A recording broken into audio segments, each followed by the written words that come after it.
Dans ces montagnes, la gentillesse est un piège. Au Japon, certaines créatures vivent loin des villages, dans les montagnes profondes, là où les humains osent rarement s'aventurer. Et parmi elles, il y a une entité particulièrement inquiétante. Une vieille femme aux cheveux blancs, au sourire inquiétant, mais capable de changer d'apparence, parfois gentille, parfois monstrueuse. Aujourd'hui, on va découvrir le Yamoba, l'une des créatures les plus mystérieuses du folklore japonais. Sa légende, ses origines et l'histoire la plus célèbre où un homme a survécu à cette sorcière des montagnes.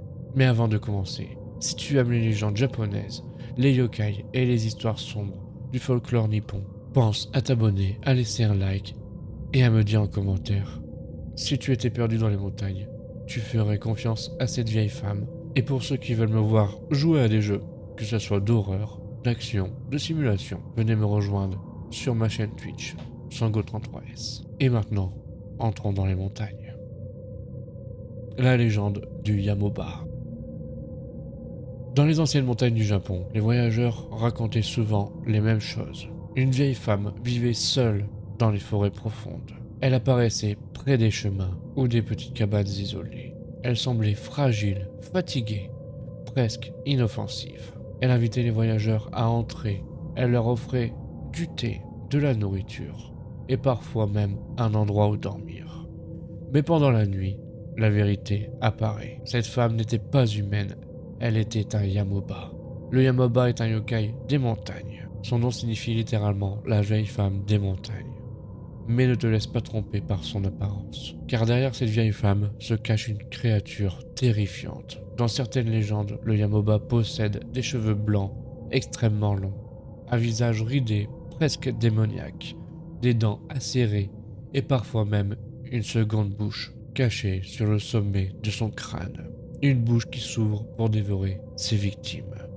Mais ce qui rend le Yamoba encore plus dangereux, c'est sa capacité à changer d'apparence. Elle peut sembler jeune, belle ou simplement inoffensive. Et quand la victime baisse sa garde, il est déjà trop tard. Les origines du Yamoba. Certaines histoires disent que les Yamoba étaient autrefois des femmes abandonnées. Dans l'ancien Japon, pendant les périodes de famine ou de pauvreté extrême, certaines familles pratiquaient une coutume terrible appelée l'ubasute. Cela consistait à abandonner une personne âgée dans les montagnes pour que la famille ait moins de bouche à nourrir. Cette femme abandonnée mourait seule dans la forêt, mais selon la légende, certaines revenaient sous forme de Yamoba, remplies de colère, de tristesse et de vengeance. D'autres histoires racontent que les Yamoba ne sont pas des humains transformés, mais des esprits anciens des montagnes. Des créatures sauvages vivant loin du monde des hommes. Des êtres qui considèrent les êtres humains comme des proies. L'histoire la plus célèbre du Yamoba.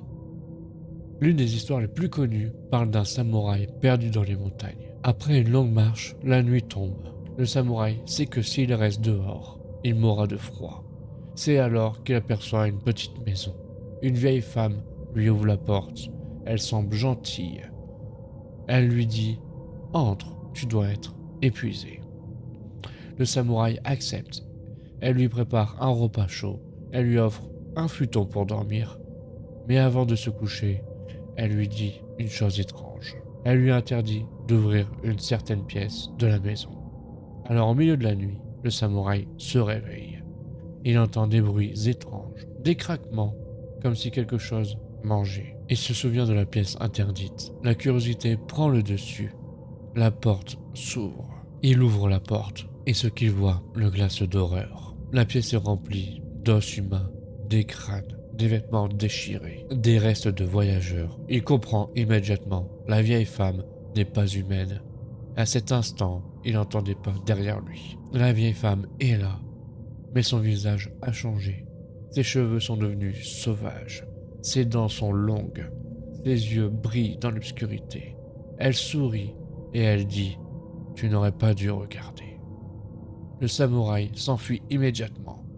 Il saute par la fenêtre et court dans la neige. Derrière lui, la Yamoba hurle. Elle le poursuit à travers la forêt, plus vite, plus vite. Mais au lever du soleil, la créature disparaît. et le samouraï réussit à survivre. Mais on raconte que pendant toute sa vie, il n'est jamais retourné dans les montagnes. Une créature parfois différente. Ce qui rend le Yamoba fascinant, c'est que les histoires ne la décrivent pas comme un monstre. Le Yamoba aide les humains, elle peut offrir des richesses, de la nourriture et même de la sagesse. Dans certains contes japonais, elle élève même un enfant célèbre, Kinataro, un héros à la force surhumaine. Cela montre que la Yamoba est une créature complexe, parfois monstrueuse, parfois protectrice. Ce que signifie réellement le Yamoba. Dans le folklore japonais, les yokai représentent souvent les peurs humaines, et le Yamoba pourrait symboliser plusieurs choses. D'abord, la peur des montagnes. Autrefois, les montagnes japonaises étaient immenses, dangereuses et presque impossibles à explorer. Elles étaient perçues comme le territoire des esprits. Mais certains historiens pensent que les Yamoba représentent aussi la peur de l'abandon. Ces histoires pourraient être un souvenir sombre de l'époque où des personnes âgées étaient laissées dans les montagnes. Le Yamoba serait donc devenu une légende née de la culpabilité humaine. Et avec le temps, cette vieille femme abandonnée est devenue une sorcière terrifiante du folklore japonais. Les montagnes du Japon sont remplies de légendes. Et le Yamoba nous rappelle une chose. Toutes les créatures du folklore ne sont pas simplement des monstres. Certains sont peut-être le reflet des erreurs humaines. Mais si tu penses que le Yamoba est effrayant, alors la prochaine créature va te glacer le sang. Car la prochaine fois, nous allons parler d'un yokai gigantesque. Un squelette colossal formé avec les os de milliers de morts. Une créature qui apparaît dans la nuit et dont les yeux brillent dans l'obscurité. Dans le prochain épisode, nous parlons du terrifiant Kashadokuro, le squelette géant qui chasse les humains dans la nuit. Et crois-moi, son histoire est terrifiante.